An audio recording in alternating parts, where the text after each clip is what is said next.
Okay, I'm live now. Yeah, I'm live. Yeah, I can put, and then I'm gonna put the my StreamYard link in the back, and then I'm gonna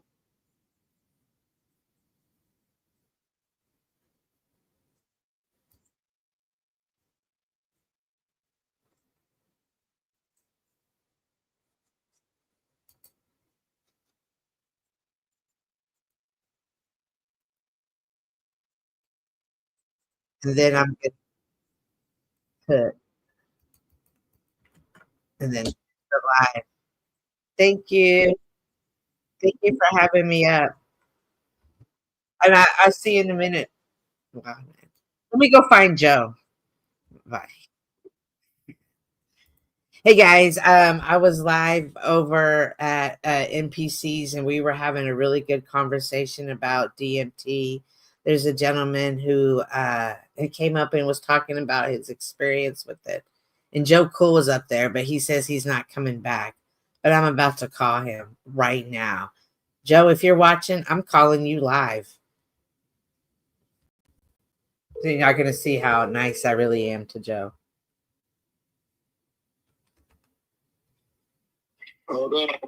Are you gonna come over to my live or no? No, I don't. That dude talks too fucking long. You know I will control it. You know I will control it. It's good conversation. Don't be like that. He said, I got a million shits that I know. I will make sure you get. Oh, you stop being so spoiled. Stop being so spoiled. I have you on live. Stop being the spoiled. Stop being spoiled and come over. He just got here, okay? Oh, give it a shot, baby. You heard that shit, baby. You'll understand. Okay, well, come over. I'm gonna send you the link. Hey, wild man, welcome. Welcome to my show. My name is Cynthia, and I go by What's Up, Cynthia. Yeah, your mic. Your mic is really kicking back. Really? That's weird. Huh. I'm sorry. No worries. I also have the echo cancellation on.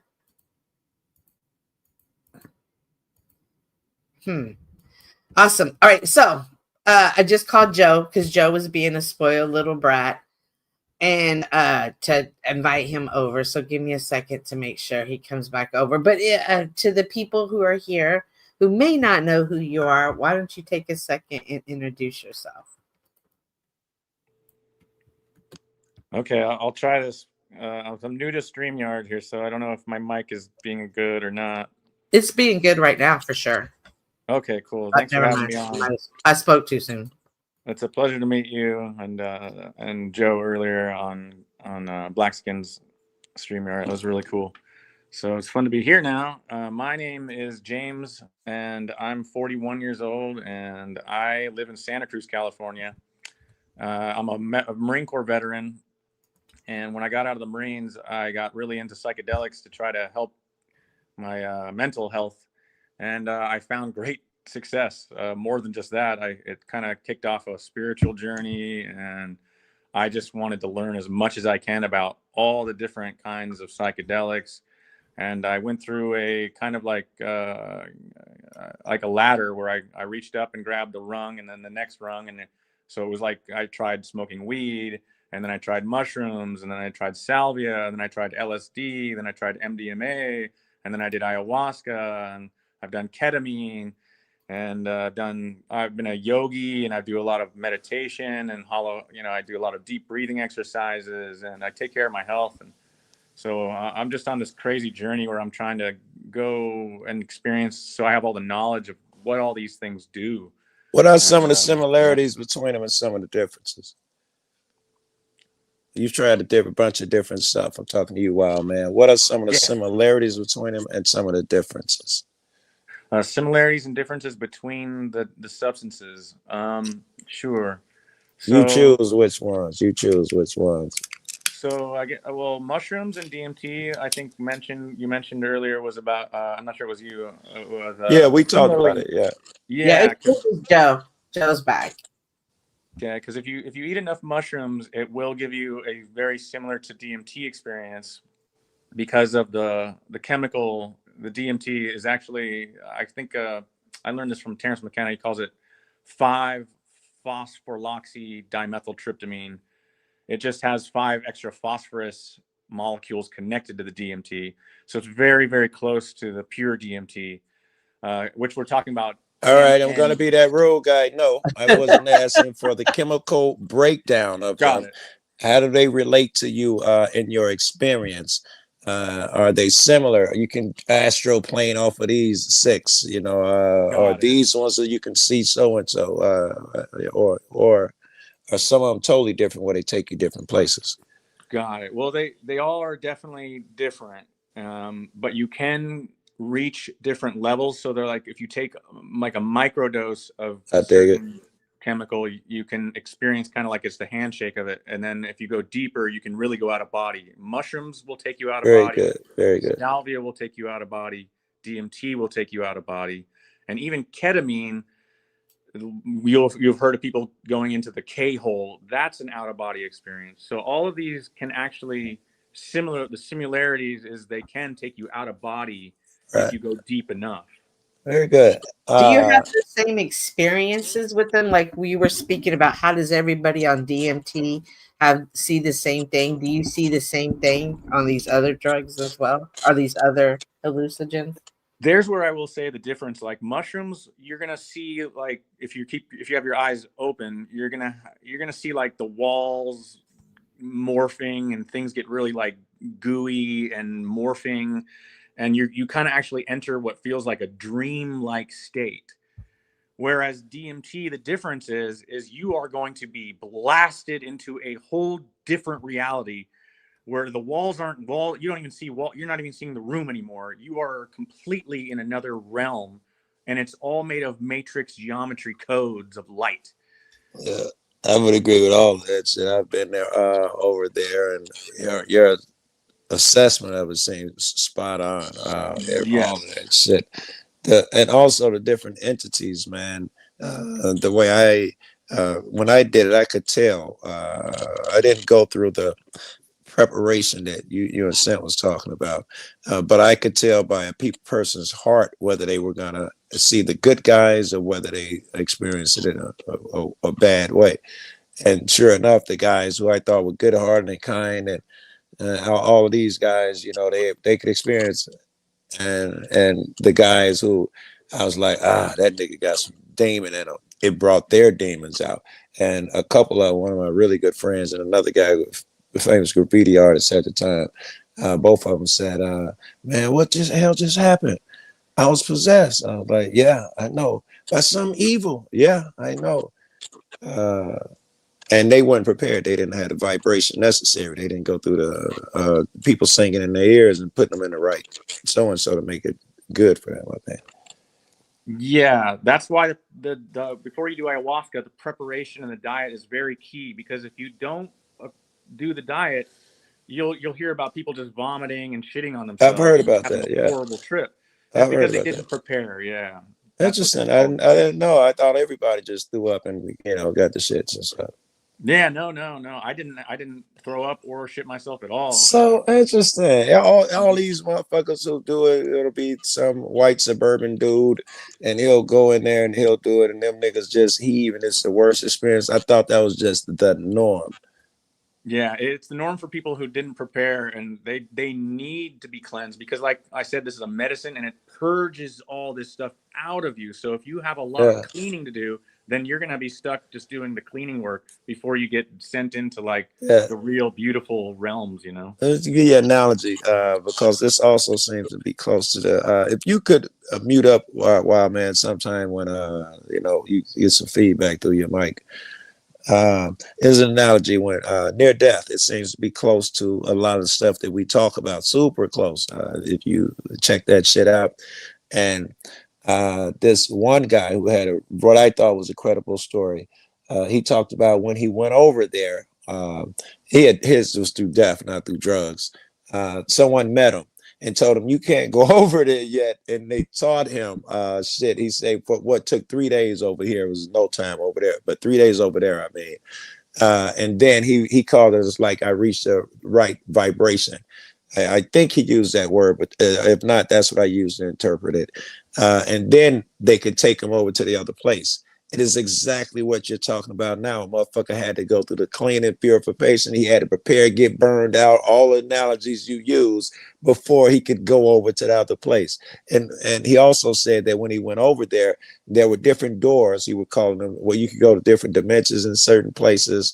And some of them, the people who were really expected could go through doors other people could not, because even over there they had not achieved whatever vibration or whatever lessons and shit that these guys could easily try and go in and out of the doors with to different worlds and universes and see different shit. I thought it was great.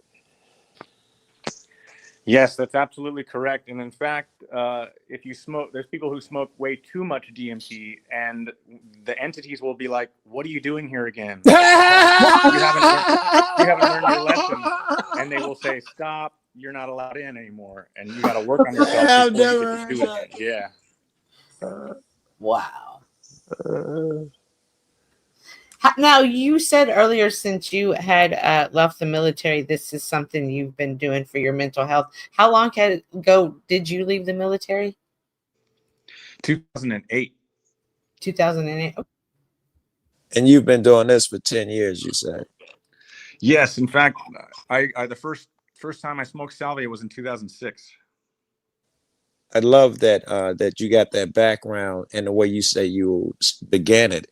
You studied it first. I was glad to hear you tell Cynthia that, because that's the type of mind I want to do this shit. I don't want I don't care who do it. Your information is valuable, but I want the guy who goes in with an open mind and a skeptical mind and all that shit. I want that guy's testimony. Yeah. I see you in the back there, King Stephen. I just don't know if I'm going to bring you up tonight because we seem to have a good vibe, and there's just something about you that usually throws the vibes off. But I definitely appreciate you coming up. I told you, man. Whenever you tried, I was telling what is his name, fucking TML, that whenever you try to reach a certain vibration, the demons will try and stop you. That shit happens on the fucking Panelverse all the time. And if you hit a certain frequency, motherfuckers are gonna break it, yo. Which is why Jack, I think, is doomed. He can never just strictly talk about God. He has not gone through the Hiawatha ceremonies and shit before he can hold that seat yet. He's too many people come and troll him off his square, and therefore you don't represent God well. Hey, Joe, Jody, Rose, Peace Dynamo. Thank you, NPC, Jody. In case you guys are just tapping in, we were all over at NPC's live earlier. We were having a good conversation, and NPC had to get ready for his job. Boo, NPC. Square. Right.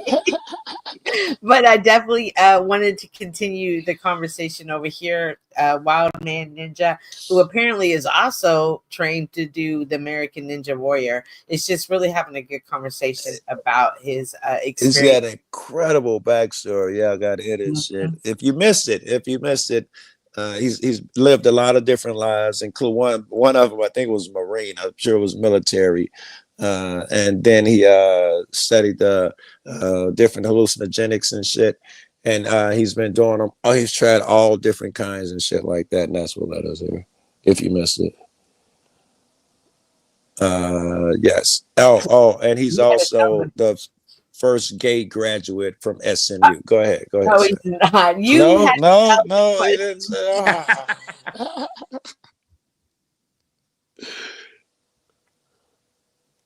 Oh, did you have it? You said you had 1,000 questions, because although I do agree to some of the things you were speaking about the rituals and everything like that, again, as someone who believes in the Lord Jesus Christ, anything that I had to do and I was told not to cry out to him is something I'm just definitely want to participate. I got one that you like to hear. And when I said I had 1,000 questions, I mean, my opportunities to ask were gone because he had went on so long and I could never get a chance to ask him the questions that I wanted. But you were like this one.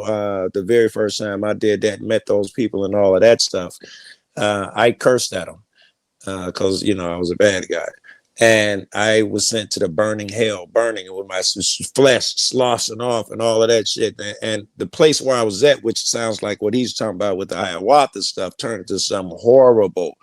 And I wasn't a fan of Jesus. I hadn't read the Bible back then. I was much younger, and I thought I was gone. I felt a little last flame of my existence going out, and I said, "Jesus, help me!" And I was instantly transported back to the place that he's talking about, with the matrix and the winds and lights and all of that stuff. But I called on Jesus, and it helped. I agree. And I read the Bible afterwards, and I love that book now. Yeah. I've had very, very vivid dreams, and I was able to call on Jesus, and it was instantly transformed into something way better. Which leads me to believe that although we all do not agree on our religion and our faith, however, we all are starting to realize there's the different realm. And wait, don't leave religion and faith so far. Wild man, do you see God in there? And more specifically, do you see Jesus anywhere in there? Or the Bible? Do they ever say anything about the Bible? I've done my own research on all those things, trying to connect them and trying to figure out the same things that you guys are questioning, like, Jesus. And then I have had lots of synchronicities happen to me where, like, I've been walking and I'd find like a little piece of jewelry on the ground that has a little picture of Jesus on it, and I'm like, is he trying to give me a sign? I've had people come and invite me to church, and I've gone and stuff like that. But I've also done a lot of research that I feel like you don't necessarily. I don't even know how to say this, but I think I know what you're about to say, and I hear where you're going. I think you might be, but go ahead. Go ahead. Because there's the other story of Jesus, as in, like, he was a guy who did mushrooms and was kind of like an old dude who just knew his own spiritual awakening. Oh my gosh, did he cut out? Did he? Yeah, that was out. Oh my gosh, he cut out. Well, I'm sorry. Okay. You're back. Yeah, there's a thought that these psychedelics mushrooms specifically, were being used in Egypt and in the Eleusinian mysteries, and all this knowledge Jesus knew about it, and he was trying to teach people the lessons that you get from consuming mushrooms. I heard they even got good stories to back that stuff up. How they talk about something about the Christmas tree, right? It's supposed to be about Christ and the Mother Sibylle religion. Oh, what? From the Mother Sibylle religion. I don't even know what that word is, Mother Sibylle. But it grows at the bottom of it. Mushrooms grow, and they're trying to say that Christ was eating the mushrooms, and that's how they're talking about the story that he's talking about, how it's really a mushroom thing. Yes, the connection between the actual Siberian shamans, because in Siberia they have the Amanita muscaria mushroom, which is a red mushroom. Oh, he cut out again. This makes it funny. Now I'm gonna strike out. This makes life worth living. A red. They have the red mushroom, and then you cut out, Wild Man. Oh my gosh. You see?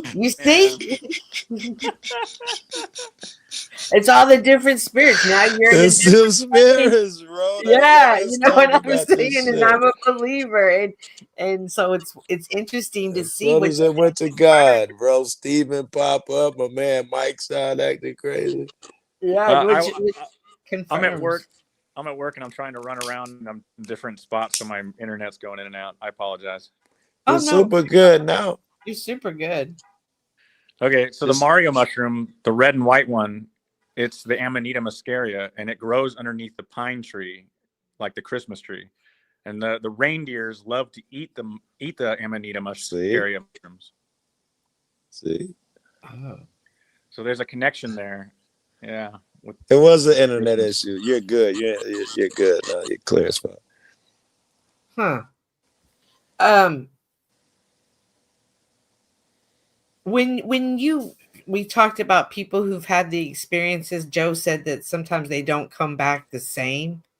A little different, because I've heard, I think when you first said they don't come back the same, I mean, like, or someone in chat said they come back as like, I'm sorry, but I think these were their words, half a retard or something. I wasn't vouching for anything like that. I was saying that there is a short study that showed that 9 out of 10 of them, they did it when the government was doing its studies. All he took is once, no matter how square, uptight, how much, whatever banker, politician, whatever you believed in, you do this shit once, and suddenly you was more likely to question things and less likely to comply. And you never got back to being the old drone again. You always would think on your own after that. After having it once, some of them only did it once, and they never again just accepted shit. Go ahead, Wildman. Yeah, the psychedelics dissolve the ego, and you get to have a perspective change. So you get to look at yourself, and you can actually go, "Oh, wow, these are the things I don't like about myself," and then you can change. Like I used to be really like, I had a lot of vanity, and I was like into fitness and trying to like have a 6-pack abs and look like cool dude and try to be cool. But then I looked back, I'm like, oh, that's so embarrassing. Oh my God, I was an idiot. And now I have more empathy and for people, more open-minded, and it does help change you, but for the good, Yes, and that's like you were saying about how you have to face whatever that demon, that bad guy. I forgot how you characterize, and you have to face it and overcome it. It's the same thing now. You have to face and overcome those things about you that when you see them, you're not gonna like. And the whole name of this game is overcoming and changing yourself. That's what men do. By men, I mean women too. That's what the people who are respected will do. They mold themselves. And I think over there, all they did, and I talked to 2 males and 1 female, and all they did was teach me lessons, and all of them were along the lines of better yourself. And they was like, "Don't worry, you got in the bag, Joe. You the man." They was talking like that. You good, baby. It was good. Now, when we pass from this life, do y'all believe that that's the realm that you're going to go to? Is this you first? What I would call heaven? Is this your eternal life, or does life end here? Is this the knowledge that you've been given? Well, we don't really know yet. That's why it's so fascinating to study and to try and have these experiences, because you get to see maybe there's alternate dimensions and alternate lives going on simultaneously. One thing about DMT is it's even logical. You can see these alternate timelines, and it's almost like time traveling. And it brings up a lot of questions about the dream world, like quantum physics. If I can interrupt a little bit, quantum physics talk about endless dimensions and shit that are just as real as yours. Is it a different body, a different vessel, or is it the same? Yes, you didn't. You said she asked you, "What do you think you're gonna go?" And you was like, "Well, we don't know yet." I'm not sure you really answering the question. Do you have an opinion on where you think we go?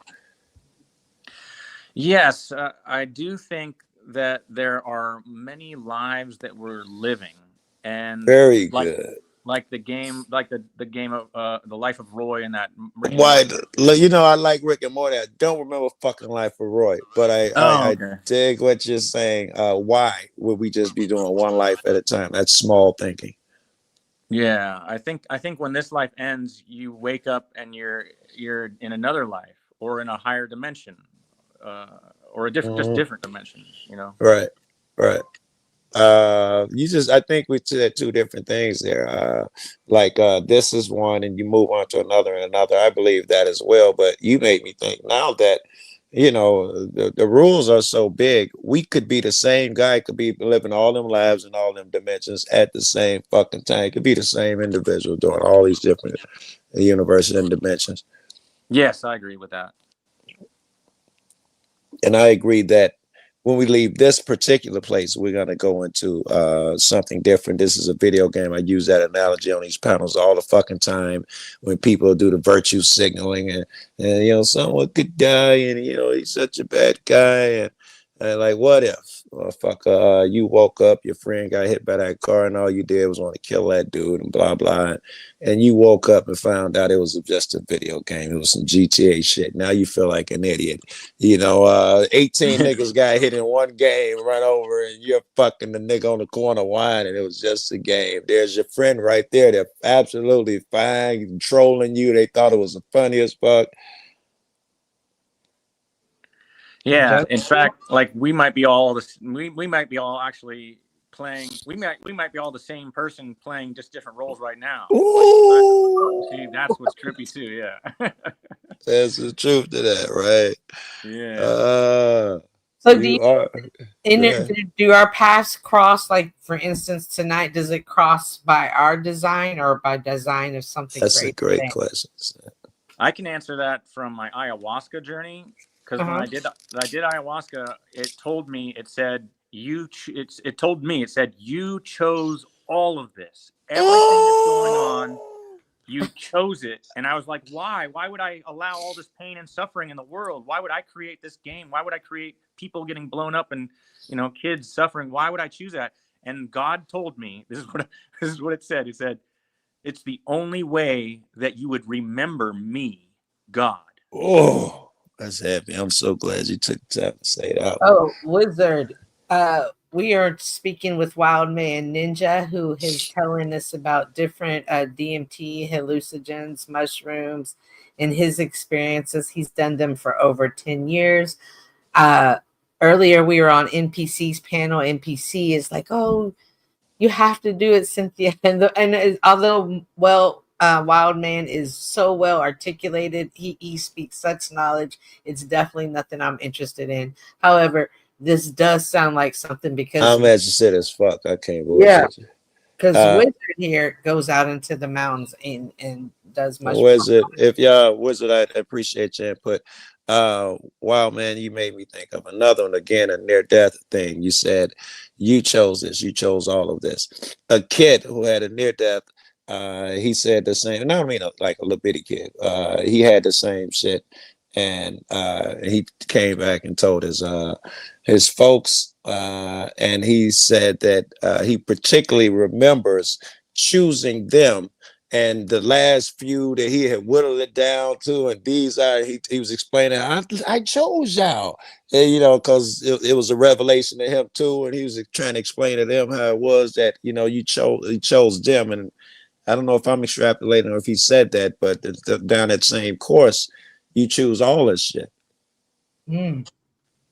So yeah, even our life is what you're saying. Like when you chose, you chose your life. I was just thinking experience, but you're saying life. Everything you told yourself, because you're confident as fuck when you're over there on the other side. You would have said, "Lee, here, I'll do me." You know, I want to be light skinned in a black neighborhood because it makes it harder on you. I want to be a poor motherfucker because it makes it harder on you. I want to be a black dude and a white man makes it harder on you to learn more lessons. I'm that type of guy that would have endlessly gave myself endless fucking challenges, and this is how you know, because that's the way I think of myself. I would have chose all this shit. Hello. Oh, sorry. How you doing? How you doing? This is the topic, DMT, mushrooms, things like that. I do like the outdoors. Wait, before you do, I wanted to know if you met Wild Man. He is an ex CIA sniper, and his dad killed Kennedy. Go ahead, Wizard. Go ahead. That's not true. What? I'm in Dallas. What did you say? I thought he said that. What did you say? I'm in Dallas. What? All right, I'm in Dallas. All right. No, I've never met him, but I was certainly intrigued when Cynthia said that he was up here discussing DMT and mushrooms and stuff. You know, it wasn't too long ago. I just did my video on Amanita muscaria, and the actual that is. That's the magic mushroom. you know, and I bet Wild Man knew that. That's the Super I'm Mario sure. mushroom. Yeah, I'm sure. And I've got the link if you want to pull it up in the back and review that for me anytime, brother. Because I'm kind of new at this, despite the history that I've got. And if Cynthia wants to pull, where'd he go? If Cynthia, he was at work. He at work. He having internet issues. That'll give Cynthia time to pull it up or whatever. Well, okay. Well, I've got my screen share up too. Okay. Well, you okay. But you could tell us your shit too, Wizard. Yeah, but hang on. Let me tell Wizard this. Before what got the conversation started, and actually, you're a great person to ask this as well. I was talking about Ezekiel 1 and 2 and the visions that he had. And, you know, was that induced? Was that, you know, like God coming down and speaking to him? So that's kind of how we got here. Welcome back, Wild Man. Thanks. Yeah, I pushed the wrong button trying to look at That's so funny. I wondered. We've all been there, bro. We've all been there. Yeah. I'm gonna go ahead. That is definitely fascinating, and I think there is a very, very huge similarities to DMT, and I think that was definitely a DMT vision that he had. Yes, with the wheels within wheels and the eyeballs, because I've seen the eyeballs myself. And the foreface, everybody, but every vision has very similar elements. The eagle, the eyes, the bright lights, the glowing. They talk about a lot of those same things in Revelation, which is how someone smarter than me can figure out what they represent. But the ego always seems to be America. Everybody always says that, no matter who I talk to or look at. And Wizard is showing us some of his mushrooms from his time. Is your voice on there too, Wizard? Are you narrating? No, I'm just going. Yeah, I'm just going through pictures that I took while I was up in the Appalachians. Okay. And I did not partake all of these. Wait.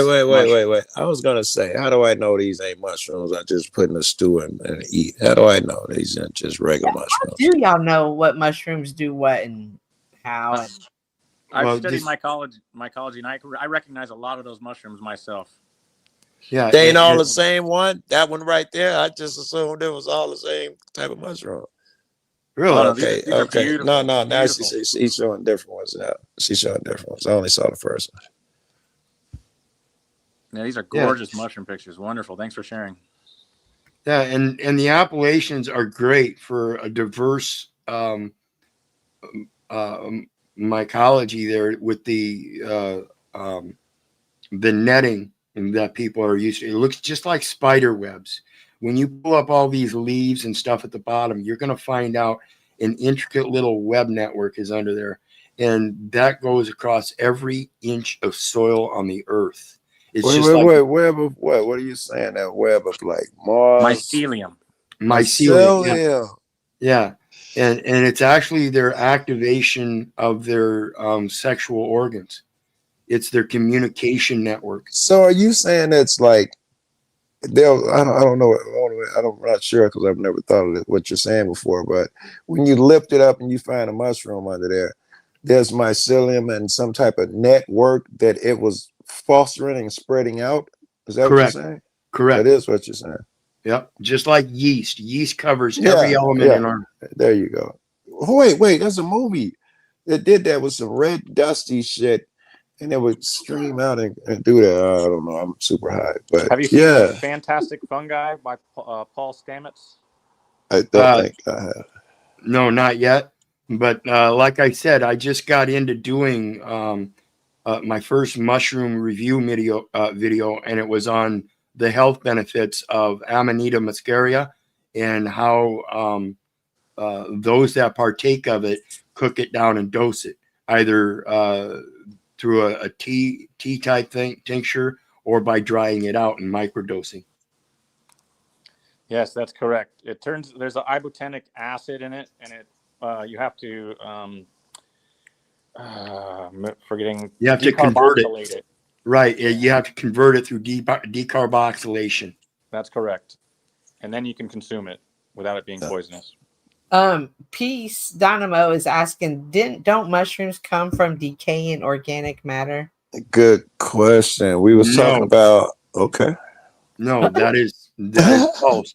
It, like I said, it has its own mycelium network where it communicates, and that communication network is what gives it the signal to sexually reproduce through sporing and stuff. Right. I hear you might grow around shit and stuff, but I don't think I hear them coming out of dead corpses. I don't think they grow mushrooms, right? No, it's like decaying material, forest matter and stuff that provides the nutrients, but it's the mycelium network that is providing the communication to do things. The Last of Us is what it was. This virus had taken over and it really just stretched out like you're talking about it. In some places where it was dying, it would be dried. If you step on it, was like stepping on a little root network of roots or something that was laying across the ground, and it would crush and dust would come up. It was so weird. It's the world. Someone did mushrooms, whoever, or at least picked them or something. Whoever came up with that. The Last of Us is this HBO series. Before that is a very popular video game. Part 1 and 2. Are you real quick, Cynthia? Wild Man Ninja, are you familiar with what's called Indian pipe flowers? Sorry, my internet's going out. I might not be able to answer for a little bit. Hold on. Right. You're okay. We understand you at work too, man. Don't get fired fucking with us. No, definitely All right. Well, anyway, the question is, do you know what Indian pipe flowers are? Go ahead, Cynthia. I was going to ask, are there long-term effects from using hallucinogens? Not that anybody knows of. It's one of those things. It's a chemical response. So it depends upon, the extremity and length of the hallucinations will depend upon the dose.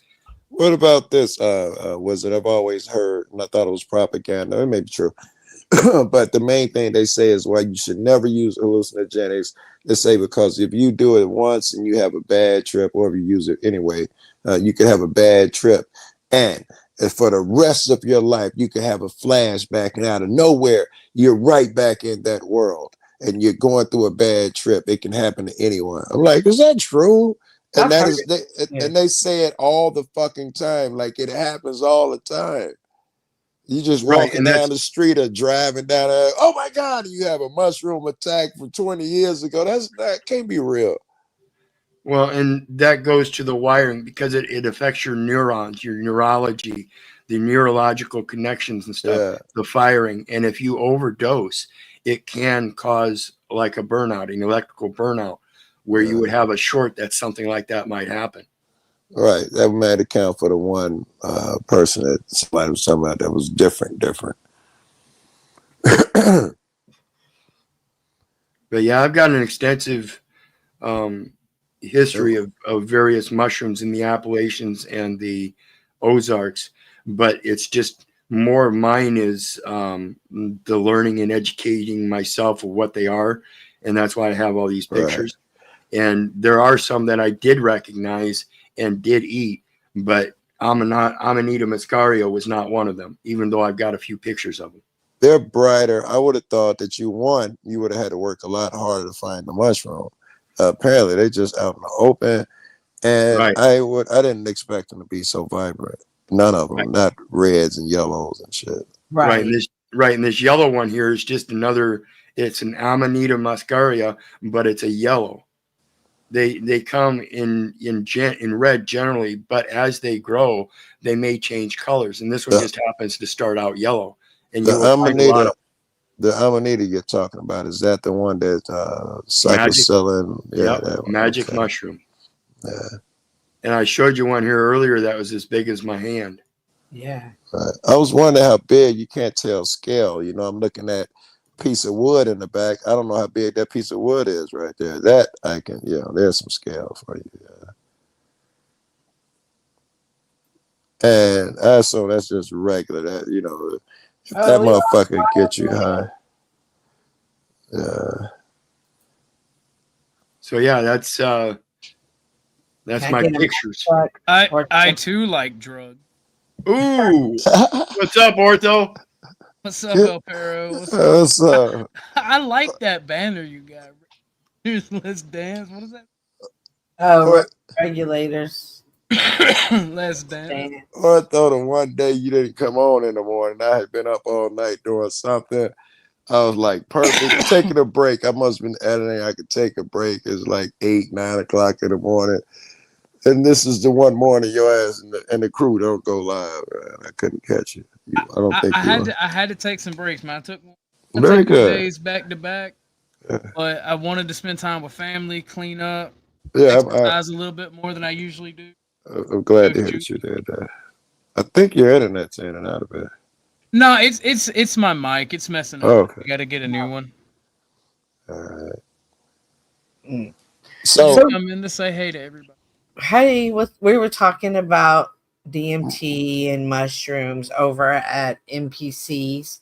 you I got, don't know. Are you familiar with the book of Ezekiel, ortho guy? Not offhand. that's the guy who had all the. No, that's Daniel. I'm thinking about who had all the dreams. Or maybe it was Ezekiel. Ezekiel had like a wild dream, and Yeah, it made okay. me start thinking: is DMT? Are they having the same type of experience, having this great vision? Is this the synthetic way to see God? Wildman came up, he shared with us his story. He's been on doing he's ex-military Marines. So he's been doing this for his mental health for the past 10 years. Just a plethora of knowledge when it He's comes. learned a ton. Ortho, do you have any experience with any of these drugs? That would help us a lot. Oh yeah, no, I eat the fuck out of mushrooms. Very good. So you're I in don't- on the I don't- conversation immediately.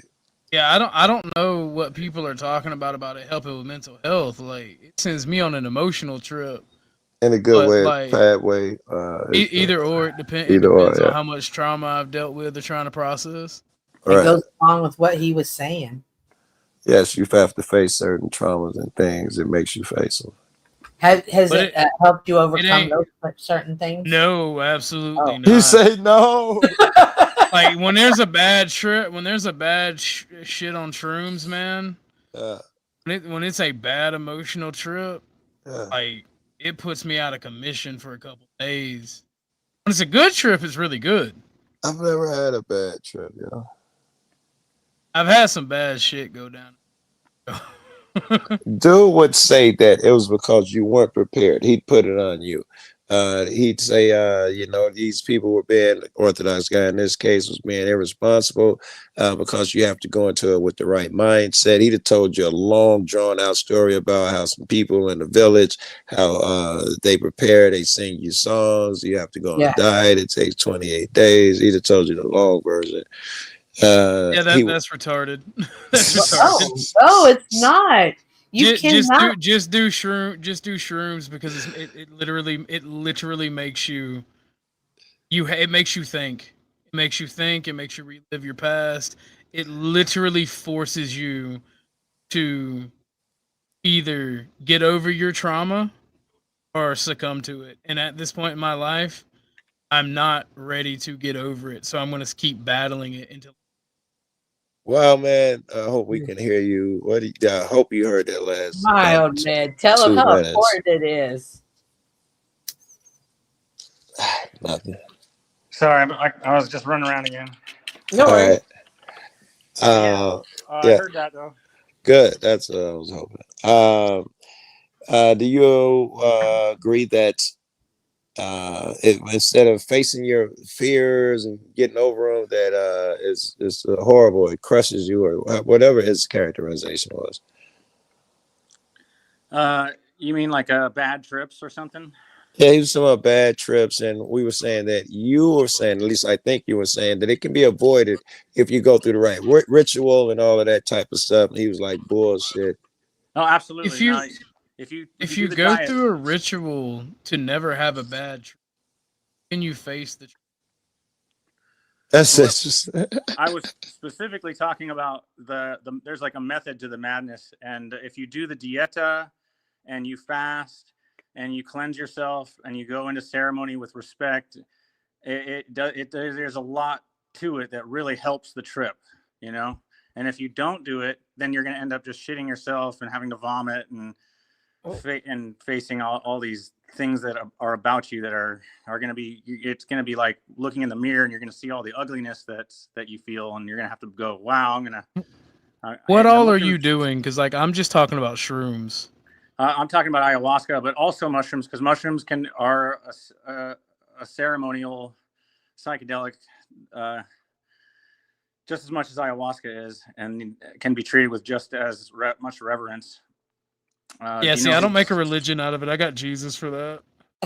Well, that has nothing to do with religion, but it has to do with using it as a tool and using the tool properly. And there's been people have been using these entheogens for thousands of years, and they have developed reasons for doing the dieta, and reasons for doing the shadow work before you do the trip. Even though it takes me out of commission for a couple of days, if it's a bad trip mentally, I like it because it makes me confront my demons head on. Exactly. And for me, that's the best. Right. For me, that's the best. Yeah, it's kind of the same thing. Yeah. Yeah, and that's the part. Sorry. That's the part that we have to understand about the dosing too. I always overdo it.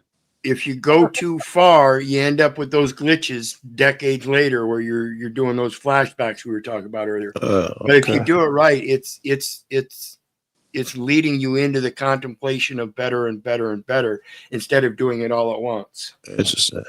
I agree with that. Just like physical exercise, you don't start out with 150-pound dumbbells trying to do benches. Exactly. You start out with. I can see where y'all are coming from, but I always, because I do it very sparingly. I always relinquish certain items to friends and family when I'm going to do it, and I always overdo it. I always overdo it. Wow. Well, I exercise while I'm high as fuck on shrooms. I go punch the bag, and I sit at home and watch TV, and then I meditate at night. And Peace Dynamo makes a perfect comment down there too. How are the wildlife not constantly tripping? Well, they are. You're just not out in the wildlife like I was. It's funny as fuck watching a squirrel trying to walk around after he had a couple nibbles on one of them mushrooms. I'm pretty sure I'm saying something shorts with these animals tripping off. Yo, Orthodox guy. I get it, man. I went to the movie theater and saw the movie Smurfs on mushrooms, and let me tell you, it's another experience, brother. And I spoke too hastily when I said that stuff was retarded, Cynthia, because I like doing things my way, and I don't respond well to being told or being told like something like I should do it some other way. That was clear. That's where I thought for we were me. going. For me, that was clear. But you made me realize I think I had a bit of that because I had to shut my mouth when he first came up because I wanted to push back on a couple of things he said. I'm glad I gave him the space because just being quiet, I understood. And I was thinking the same shit about you. You're just that kid, nigga. It works just as good like from if I do it like this, I still get the same effect. The thing is with me is I don't want to treat it with that respect, and negate the bad trip. Hey. I want to my demons head on until I can overcome them. If I lose, you're not gonna win every battle. You're not gonna win every battle. A minute ago, you just said that I don't think I'm ready to overcome this shit and get out of my trauma. I think you said overcome my trauma. Well, that's the thing. Like so far, I've lost, and I think that's part of the problem is I lost. I'm not ready to overcome, but every time I get a little closer. That brings us to integration. Erasers. What? No. What I mean by that, ban psychedelics now. Right. Is after you face those fears, after you face those things, then you gotta do the thing. You got like homework to do. The mushrooms say, "All right, well, you've been drinking too much, so then you gotta like go try not drinking so much, and then see Very what happens good. the next trip." See, Very good. I like it. Because you do, I think you do got to put the work in. Once you do it, you find out, fuck, this shit's real. And now I have to put the work in. God is real, morality. I'm actually, that bullshit they told you that you were alone and you can get away with everything. There are no consequences. There's no God. Good It's and just bad you. isn't actually subjective. Right. There are universal laws. Right. People just make it sound good because it's kind of esoteric. So it's easier for us to deny the objective morality of the universe. It's also more logical that we, as peons, are not smart enough. We could not grasp it with our little bitty tools, with the fucking right and wrong, truth, and all of that shit. We can do the best guess we can. So to us, it's 1,000% subjective because we're not qualified to even say. Well, Wildman, you mentioned earlier on NPCs that at some point, I think it was a Buddhist monk came out and oh, this was trippy, yo. Yeah, if you want to tell it again, and then from that, what did you come back with? What knowledge did you come back with? Were you really fed something? I kind of want to hear more about that. So I decided to have a DMT ceremony, just sitting in my room all by myself. I turned the lights off, I turned my cell phone off, and I laid in my bed and I filled up my vaporizer pen with a bunch of NN DMT. And I took 2 very large inhales. I knew I wasn't going for the 3. I was just going to, I was still scared, like you were talking about, Cynthia. Like, I don't know. I just want to I want to go just a little bit. So see what happens when I do a little, because I was still scared. Get the toesies in the wall. So I learned that you can work with this stuff. You don't have to just go on the deep end. You can do a little bit and see what happens, and then try a little bit more. And so this experience, I went for the 2 big hits, and I closed my eyes. And sure enough, I started seeing the streaming matrix code coming in and geometric patterns, and they started swirling around up into my vision like a high definition TV with like neon bright lights. And they started forming a silhouette of a Buddha. And this Buddha is sitting in front of me, and he's made of matrix code lights. And he has a bag in front of him, and he reaches into a bag. Wait. Yep.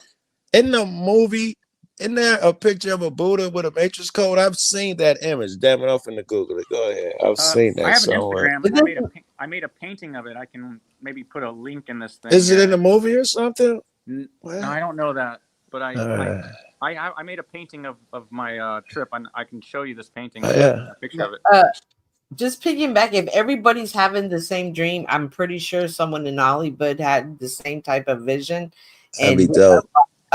We know from a lot of times, a lot of these Hollywood movies are really things that happen that they're just trying to tell us as a movie. 100%. Well, you also got to understand there's nothing new under the sun. You also have to understand water has memory. We're all 75% water. That was a good point, Arthur. You're right. Everybody would have gone through this shit for thousands of years, had these same conversations. Yes. Yeah.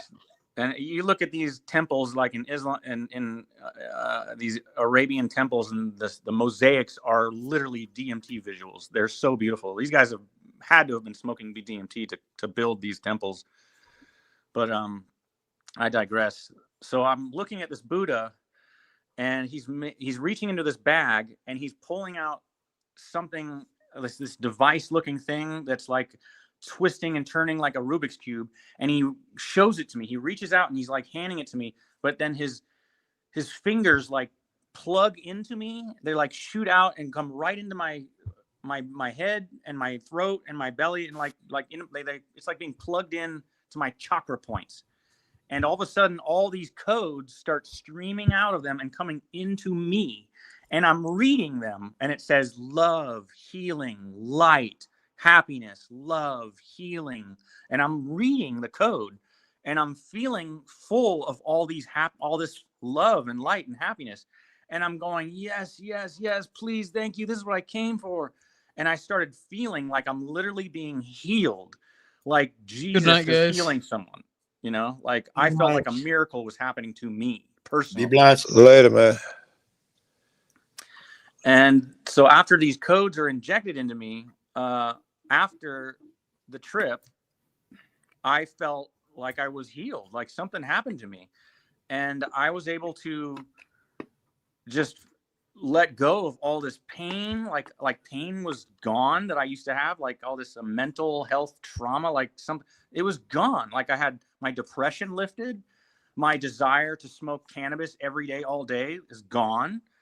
And drinking alcohol, that I didn't Not have mine. cravings. Like a lot happened for me. It just happened in that one, like within 24 hours, you went in and one person came out a completely new, and have you stuck to it ever since?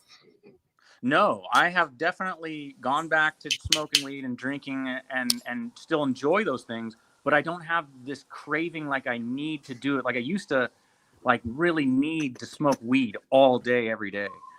And now I don't feel like I need to at all. And I barely smoke as much. Like I used to take dabs all day. Now I just would take, Oh my smoke God. weed, I'll just smoke a little hit out of glass pipe, you know, just a little bit of flour, and I'm good.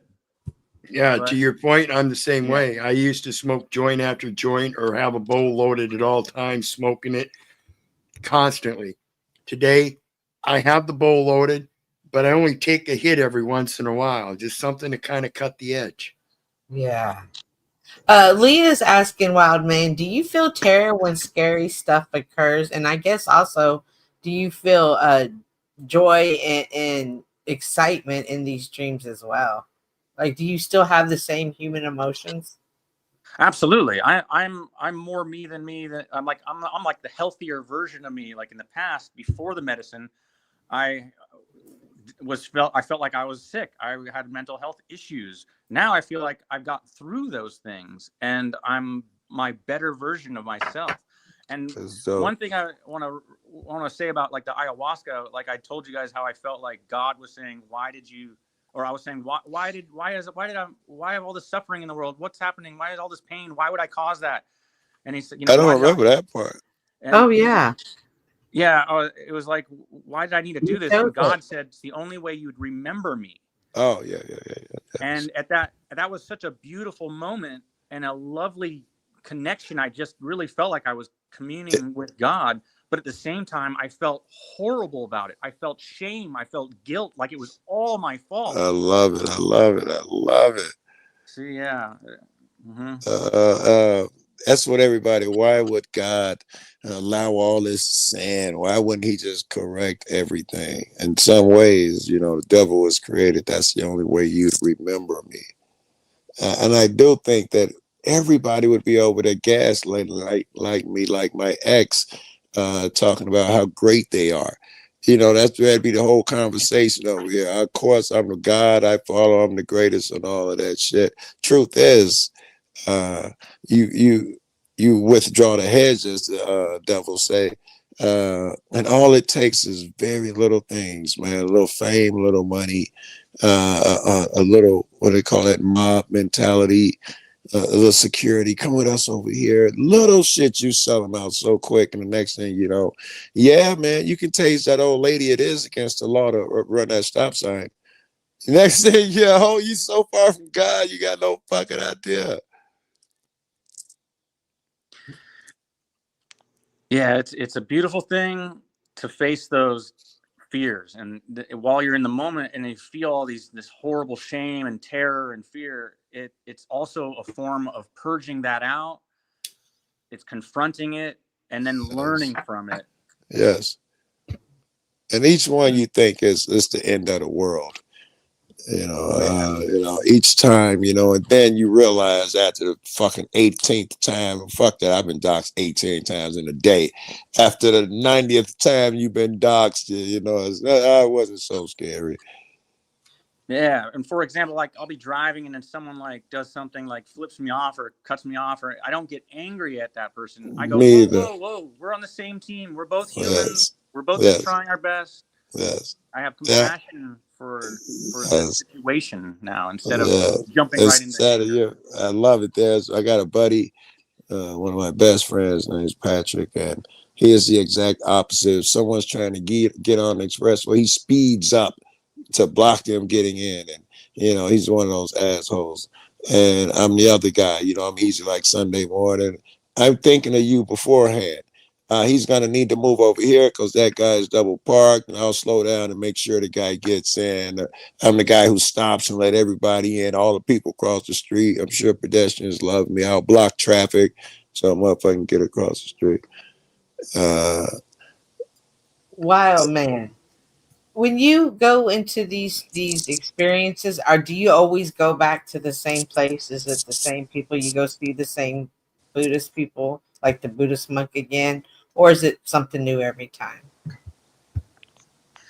It's always new for me. I've had this kind of theme of Buddhist stuff though, because I have smoked DMT multiple occasions. I feel like I'm in this Buddhist temple, and I'm like, one time I was smoking it, and all of a sudden I was transported into this dome-like place, and I'm sitting there, and I look to my right, and there's a monk, and I look to my left, and there's a monk, and I realize, oh, I'm a monk, and I'm sitting right now meditating in this like area with all these monks. That's cool as fuck too. And I'm like, oh, whoa, like I'm like meditating right now. Like maybe I'm like the Buddha, just meditating, and all of this world is just an illusion, a dream that I'm dreaming while I'm meditating in this and other that was body. You.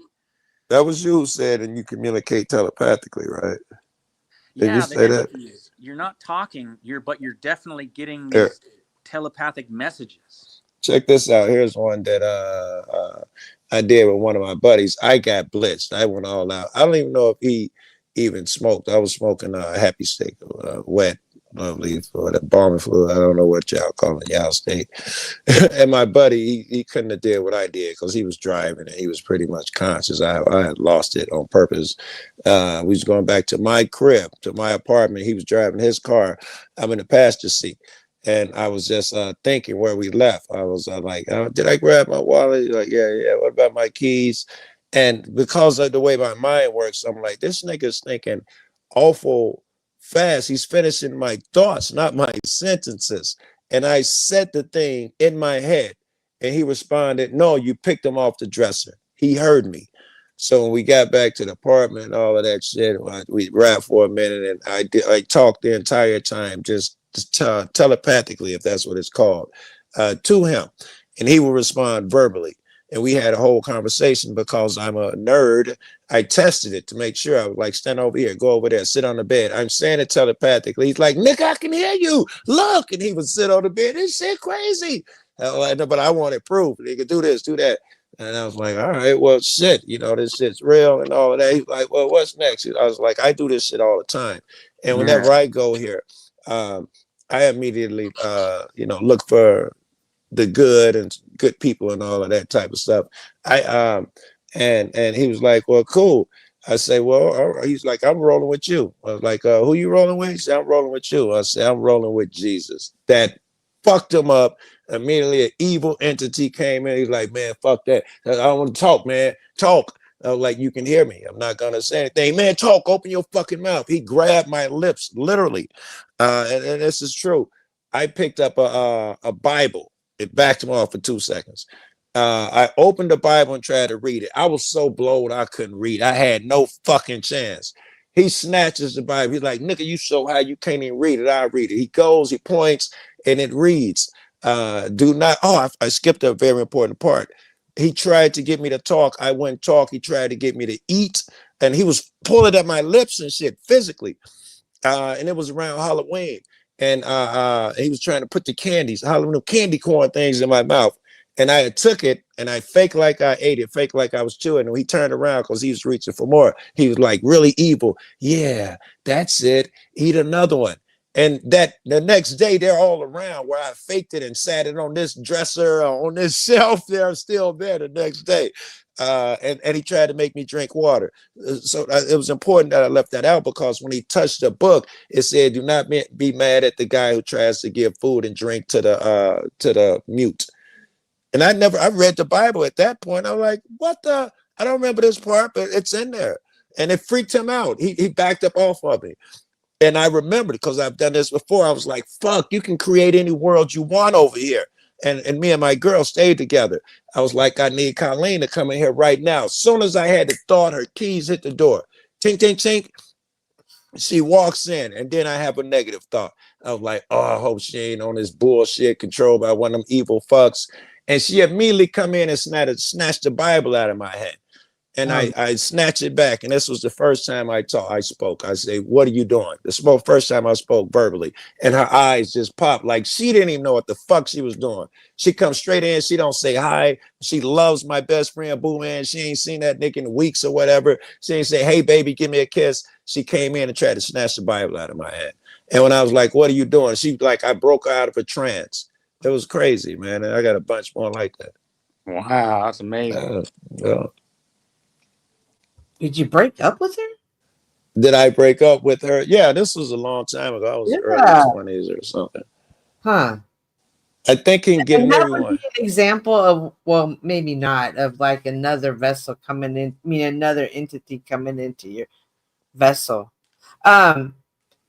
Earlier, Wild Man, when you were talking, you were saying something about your soul, how it reached out to your soul or something along those lines. Can you remind me? Yeah, one of the intentions that they recommend you do when you take an ayahuasca journey or participate in ceremony is you ask the medicine to please reconnect me with my soul at all costs. What And do you that's what it think? feels like Well, it either does. one of y'all. What do you mean? Either one of y'all. What do you mean? What do you mean? Well, okay, I think I got it. I think I hashed it out of my head. All right, I get it.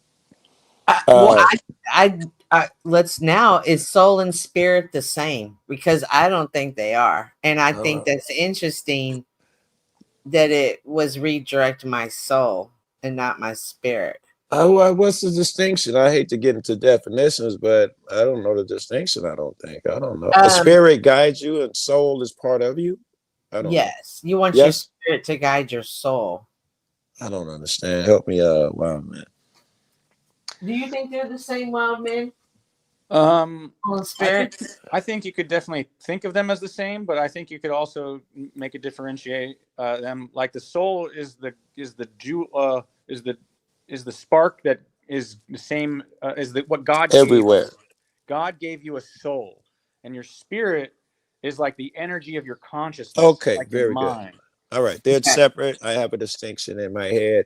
The soul moves on in all these different lands, and your spirit kind of is deciding, does he have a light spirit or so and so? The soul goes everywhere, the spirit is a different metric. I can go for that. Okay, so what was the question that you were asking that I interrupted? I was just finding how does the soul find you or something? No, well, he was asking, or the part of the ceremony is to redirect the soul, and I was like, that's interesting because I don't think soul and spirit are the same.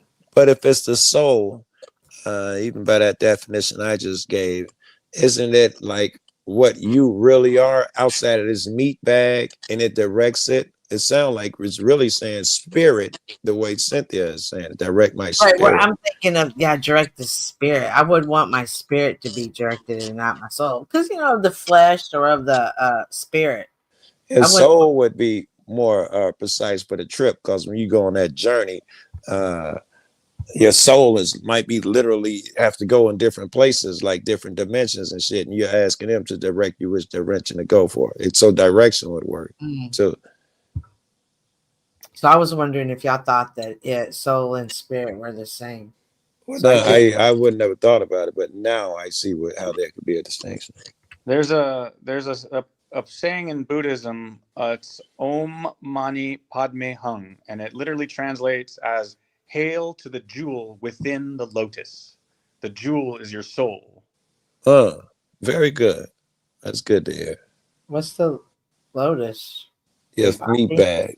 The lotus is your body, your spirit, and the jewel within it is your soul. That's dope.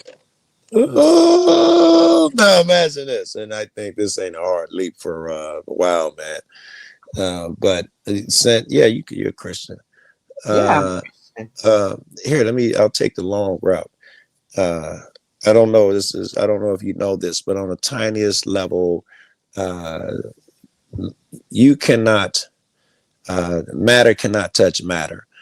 really, if you hug me, you're not really touching my skin. That's not a thing. There's always an invisible force, really tiny, that will never allow those two pieces of physical matter to touch. Uh, I don't know if you know that. It's like a force field around you. In fact, that's how the atomic bomb is made. They use conventional explosives to make that matter touch itself by blowing it together, and then the explosion outward is so great it creates Hiroshima. So you cannot break that barrier. So where the fuck was I going with the you can't break the barrier? Oh, all right. So we tend to think in those terms, though. We tend to seem to think that we are separate from other people. We're not one. But each little piece of you, little piece of matter, it is separate in itself. It is not even physically touching the other piece. It would be impossible. You expand that analogy as you and us as human beings. You have that sense that you're alone. You're over there in Texas. I'm here in Chicago. But if you draw back and look at it, it would be an ocean of us. A lot of it will be unseen to the physical eye, but because it looks like we're separate. But it would be an ocean of us moving together. And so one drop thinking he's alone is just as crazy. But he is connected to the drop over here that thinks and we think has nothing to do with it. They form one network. I'm sure there was a question at the end of that shit somewhere, but like waves in the ocean. Yeah, we think we're alone, but we're really one. That's right.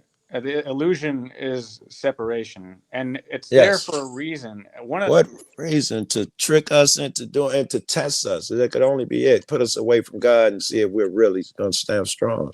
I'll say two things. I'll say one thing I've had was on a psychedelic. You learn these psychedelic like lessons. One of the lessons I Oh, he went out. This makes life great. Can you hear me? Yes, we can. Okay. My phone's losing battery. I think that's what's happening. Oh, if I go out. What are the lessons you learned? Is that I went so deep that I approached the singularity. Like I realized that there was nothing but me. Like I was God and I was all alone.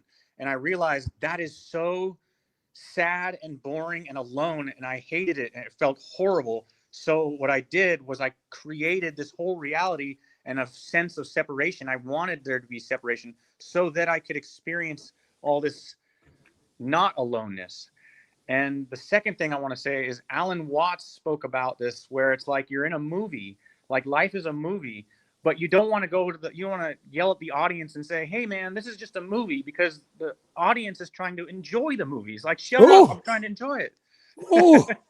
You see, don't spoil the show. We want this separation. The separation is beautiful. We need it because really we know it's an illusion and we are all one love, one God. That's fucked up, man. That motherfuckers gonna be screaming at me to let them enjoy the show because I'm out here on the streets all the time. What the fuck is that motherfucker? Because I'm out here on the streets all the time trying to tell motherfucker, look, it's an illusion. It's not real. Yep. I get that urge too. When I first was doing psychedelics, I was like, oh my God, you gotta know this. Can't you wake up? Right. Like, no, I'm enjoying right. So I completely have come to every single conclusion, the same conclusion y'all have about this isn't real. There's other forces at work. Something else is in control. Well, I believe something else is in control. Perhaps I don't. However, I've never. Wait, Sam. I agree with you. I think that because I think it was you chose this. From what Wild Man was saying, he chose. He was informed. You chose this experience. It's all within. Which, so my question. Dang it! Where was I going? I don't know. I had one for you though. If I draw to the same conclusion that you guys have drawn to. Right. Although physically I have not seen it, visually, I mean, I've not seen it. However, physically I have felt it. I have experienced it. There's nothing you can say to change my mind that it wasn't that. However, can I cut in yet? No, but people somehow, do you believe that I truly know, or that one truly knows and the other doesn't? Or is it just we all got we're all on a different path. It's your question, Wild Man, but if I could use it, I think can Yeah, you give go my ahead. answer first? Oh, sure. I- Go ahead, Joe. Thanks. I think that we don't disagree, Cynthia. I think you, as a religious person, you just speak a different language. You guys call it, I don't know you per se, religious people say it was a demon that was possessed. And I think this is just a terminology that Christians use to describe the shit that we're talking about right now. So I think we agree is what I was trying to understand. I got a great one for you, Cynthia. Uh-huh. Do you know the story of Thomas the Doubter? Yes. I'm Thomas the Doubter, and I'm the kind of personality type where I have to put my hand in the wound to believe. Do you understand that story? Yes. I'm that Yeah. dude. Where all of the other Jesus' disciples were like, we believe you're the Messiah. You say you're the son of God. We believe you. Thomas, and then he was crucified, and then he came back, and they said, he's alive. He's alive. She told him to go tell Sorry, Thomas. my phone. Thomas says, I won't believe until I put my hand in the wound. And Jesus walks in and goes, come, Thomas, put your hand in the wound. And he goes, wow, it's true. And that's when he becomes a believer. But he had to touch the wound himself. He couldn't believe without having the experience. And some of us just need that. But that's kind of cool of him to be the doubter, because only the doubter was the one who got to put his hands and touch the wound of Jesus. Yeah.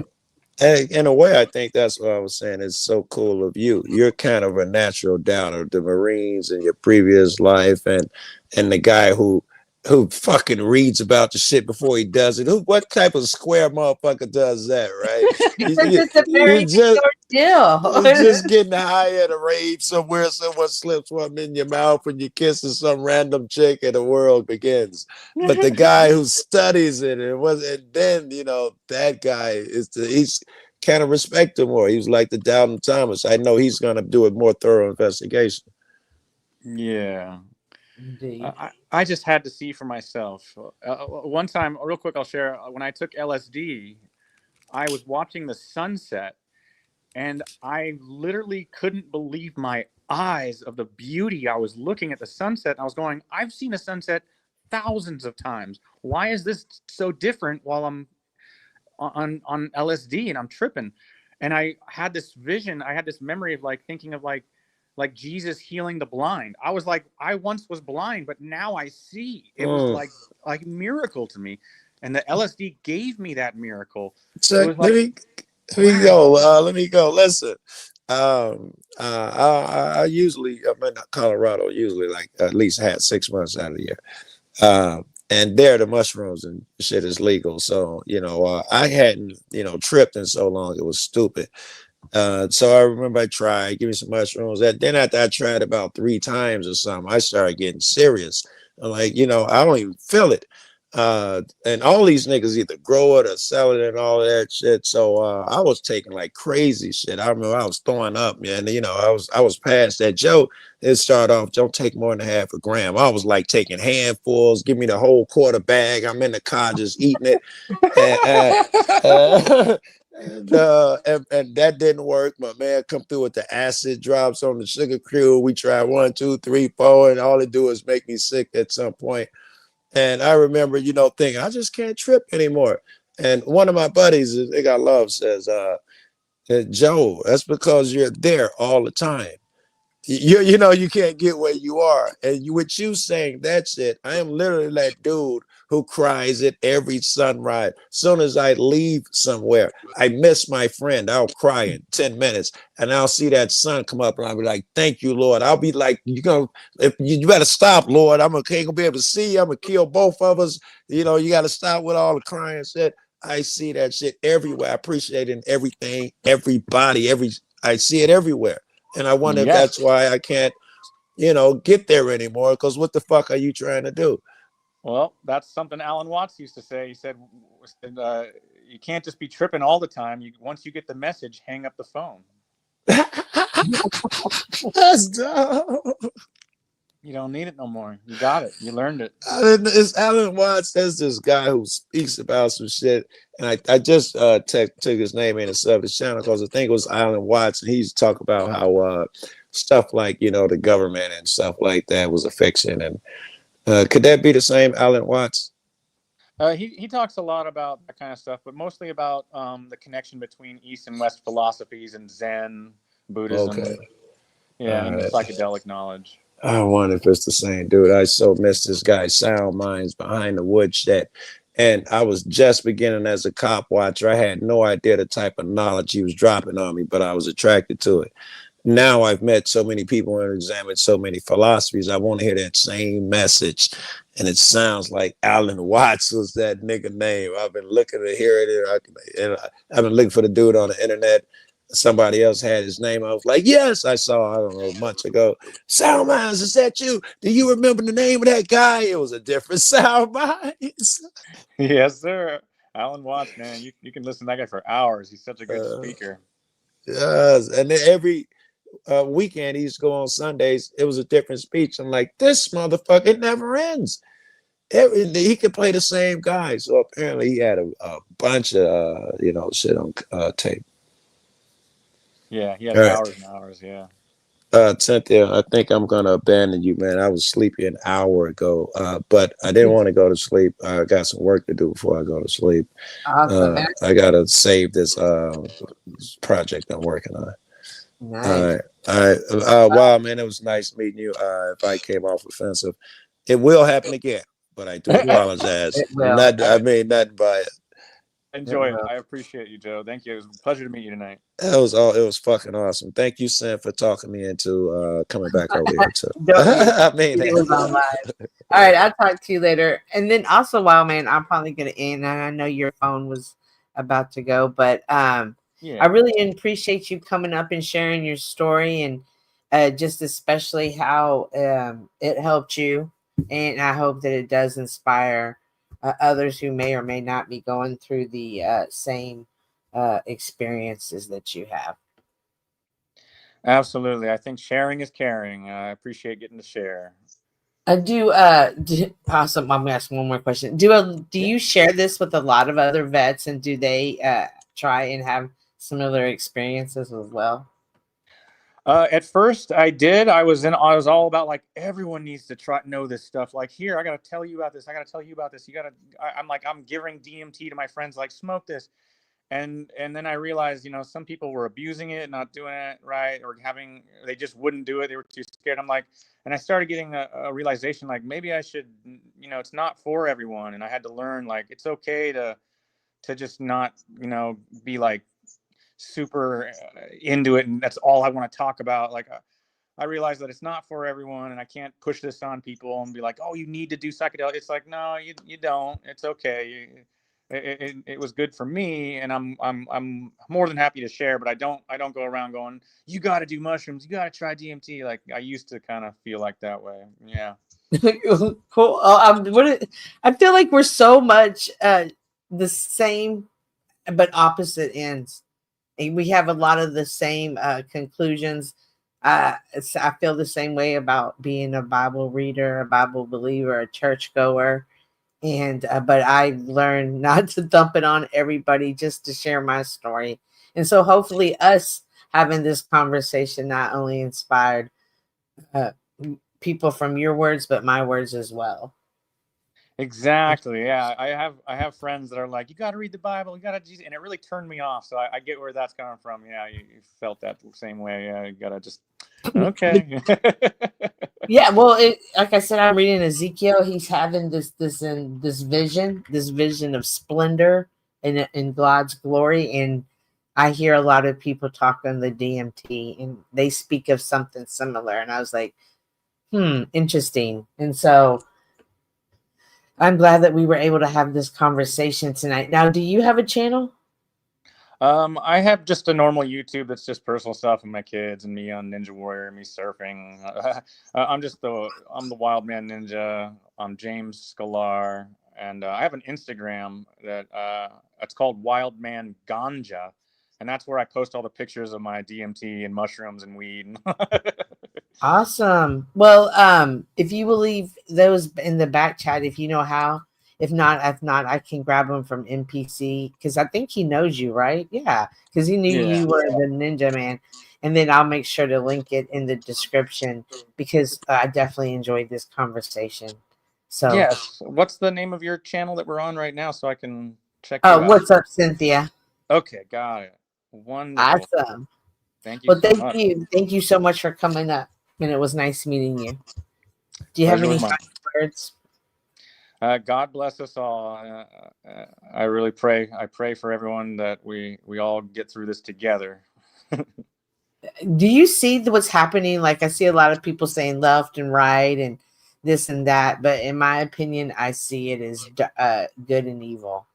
Like, this is about to be a different type of battle. So that is true, but I think that might, like, in my opinion of the game, like, that I feel like, or this simulation that we're in, maybe if that's what it is, I feel like that, like, everyone's playing their roles, and God made the angels, and he knew they would fall, and he knew that Satan and would have Lucifer or whatever. Like Lucifer's playing the role of the bad guy, and I'm like, well, every story needs a bad guy, and so I have compassion for the devil, as it were, to realize he's a needed thing for us all to wake up, to go through this battle. And whether it's like, I don't believe that, like, good has to conquer bad. I think that it's like a movie, and we're all going through this, and we're going to have this big spectacular ending where it's going to be a beautiful ending, and we're all going to wake up and really understand, oh wow, so that's what that was all about. And it's going to be like a real mind blower, That's a beautiful but theory. I just can't picture people who are evil wanting that, especially with everything just going on in the world. It just seems like there's always a lot of manipulation, which is in politics and government. And I feel like a lot of people are just playing games. And if you can see it, and you can see the bigger game, and it's just more so dividing what side people are on. So it's interesting, and it's just great to have good conversations. Absolutely. Awesome. Well, alrighty. Thank you so much for coming up. I'm going to say my final words, and I'm going to head out as well. Okay, I'll just say goodnight then. Thank you. Alrighty, guys. I can't believe it. I just spontaneously random went live. I was at a great channel at NPCs, and then I was having such a good conversation. We brought it over here. As always, I appreciate Joe Cool and his pushback, and people call it, he calls people out. No, he's just being Joe Cool and being his authentic self. This is how he's created. And as you see, I had to call at the beginning of the live stream to encourage him to come on and to remind him to stop being a little brat. We met Wild Man tonight. What an incredible story. Anytime I can hear a story of anybody being able to overcome mental health, I'm for it. I wish him much blessings in life and continued healing. Definitely, though, after hearing everyone's experience, it's nothing I'm interested in. I love the life that I live. I see the beauty all around me every day, and I hope you do too as well. Oh, I didn't even start with the intro, so it's really important that I go out with the video, and I'm going to play my favorite guy, one of my favorite guys, though, but it's so true. Have a good night, y'all. A couple reasons I wanted to come to you tonight. You all are the age of being my children. And I want to talk to you as a parent maybe has never talked to you before. You're only here once. God has bestowed you with life. He could have made you a rose that lasted 7 days, or a butterfly that only lasted 3 weeks. But he chose to give you the highest form of life, that of being a human being. And with that, he gave you goals and dreams. And I'm here to tell you, and I don't really know you, but there's no one in here who can achieve health and who cannot achieve success.